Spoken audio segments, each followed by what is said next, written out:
জনগণ রাস্তায় বের হয়েছে, ঘরে ফিরে যাবে না। আমরা ষড়যন্ত্রের সুরসুড়ানি শুনি, আজ এই ষড়যন্ত্র, কাল ওই ষড়যন্ত্র। যারা ষড়যন্ত্রকারী তাদেরকে পরিষ্কার ভাষায় বলতে চাই, 18 কোটি মানুষের 36 কোটি হাত তোমাদেরকে আঘাত দেওয়ার জন্য প্রস্তুত। তোমাদের সকল ষড়যন্ত্রকে ধূলিসাৎ করে মাটির সাথে মিশিয়ে দেওয়া হবে। তোমরা যদি আর কোনো স্পর্ধা দেখাও, বাংলার জনগণ কিভাবে তোমাদেরকে শিক্ষা দিতে হয় তা তোমাদেরকে দেখিয়ে দেবে।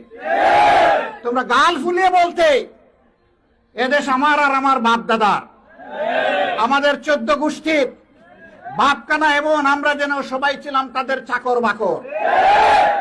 তারা বলতেন এই দেশ থেকে পালিয়ে যাওয়ার কোনো প্রশ্নই উঠে না।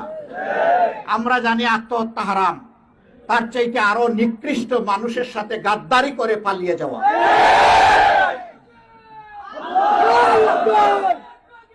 এখন একজন দুজন নয়, এখন গোষ্ঠীর পর গোষ্ঠী পালাতে শুরু করেছে।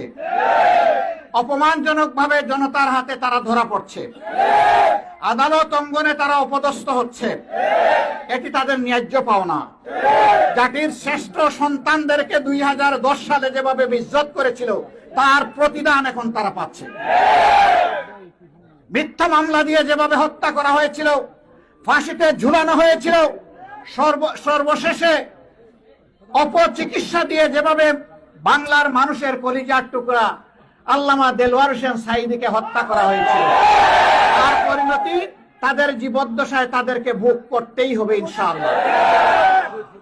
সম্মানিত ভাইরা, আসুন নতুন করে আমরা আবার শপথ নেই। আমি সেদিন ঢাকার রাজপথে একটা পিলারে লেখা দেখলাম, রক্ত গরম ঠান্ডা মাথা। এটাই হবে আমাদের অ্যাকশনের রূপ, রক্ত গরম। আমরা মাথা গরম করব না, আইন হাতে তুলে নেব না, অন্যায়ভাবে কারো উপর কোনো আঘাত করব না, কিন্তু যদি ষড়যন্ত্র করে আঘাত দিতে আসে তাকে ছাড়ব না। এই বাংলাদেশকে একমাত্র কোরআনের আলোকেই পবিত্র করা সম্ভব।